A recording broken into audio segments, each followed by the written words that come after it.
Bones and All is a love story. It's a story that chronicles a coming of age for Marin, who's played wonderfully by Taylor Russell, but it's as much about falling in love, first love.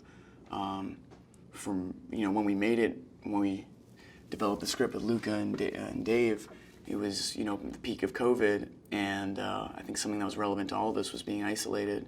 Everyone in the world, that was their experience, and this idea that absent religious focus, if you have that in your life, or a strong community, which a lot of people didn't have during COVID, your reality was the story you told yourself to get by on, how to make sense of what was going on in the world. And I thought there was something very powerful in those stories of isolation.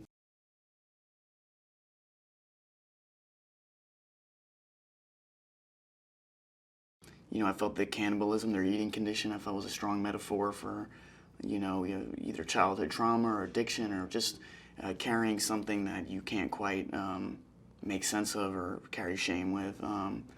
And I was attracted to this character of Lee because I felt he had created a delicate glass castle of himself in his expression of dyeing his hair or clothes or the way he understood the world or in his belief that he really had figured out how to game the system to survive with this condition. But his biggest vulnerability, like a lot of people's biggest vulnerabilities are when they spend so much time alone, is true love, is real love, is support, is care, kindness. So when he finds that with Marin, it's his greatest strength in many ways. It's the opening of the colors of the universe he has never gotten to experience, but it's also, without giving anything away, it's probably the hardest thing for him to go through, because in those moments where you're able to fall for someone else and you look more closely in the mirror, I think what he sees is terrifying.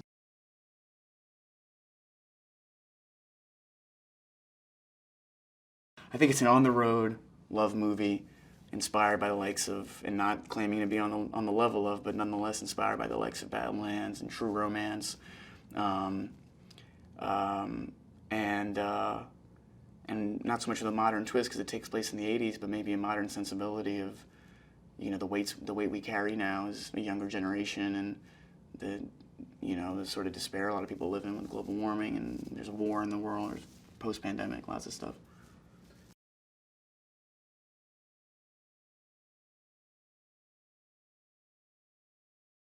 Yeah, Luca is, no matter how pretentious the word, is a true auteur, and he's directing from the sensibility of his cultural upbringing from his youth. And that is way different than mine, is way different than yours, and he's strong to that perspective.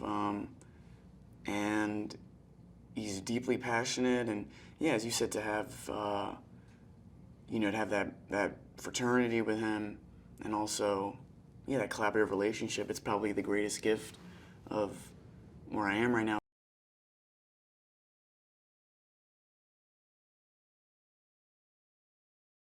So Lee, we see him for the first time in a supermarket in Ohio, and Marin has been on the road for a couple of days alone for the first time, and she sees a recent mother being aggressed by a drunk man in a store. And Lee sees Marin see this happening, and see this happen rather, and he wants to step in, maybe make a good first impression.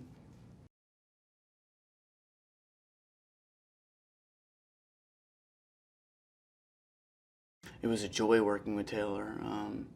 She's an extraordinary actress. She's somebody for a number of years that I had been aware of, and she did a movie called Waves that she was amazing in. And she's got a great spirit. She's open for anything, willing to try new things in scenes. And she really, obviously, if you saw the movie, brings the emotional heat it really needs. And was receptive to everything. Was really like a sponge. She was receptive to everything. And it was just a joy working with her. I hope we get a chance to do it again.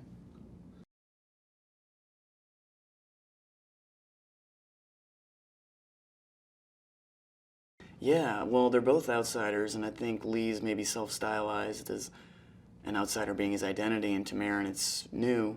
And, similar to the way Michael Stuhlbarg's character addresses Lee, it's sort of a, how do you put it, like a house of cards that he's built for himself. So, though Marin doesn't consider herself an outsider, maybe perhaps for that very reason, she's able to navigate it better, because Lee thinks he's supposed to have it all figured out. Um, he's, maybe deluded himself in many ways, um, and they're great for each other because when you're young and in love, or I've said this before, but it's you're searching for who you are in other people, almost as if they're a mirror for how you want to be, who you want to be. And I think it confirms great things for both of them, and I think particularly for Lee, it hurts in many ways too.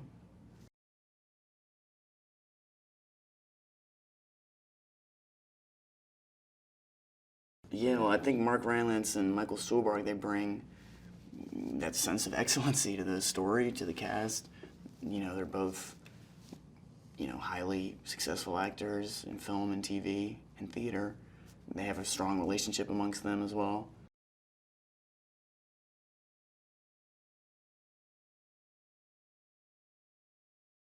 The impossibility of love, I guess. I would say the main theme of this film is the impossibility of love.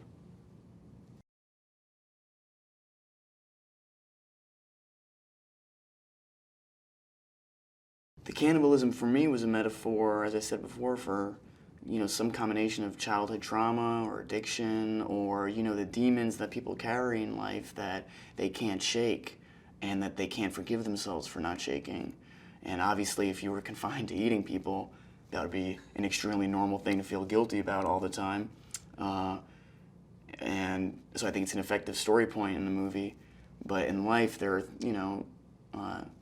there are things that burden people that they shouldn't be burdened with, and that in love, in the safe space of love, you can work through.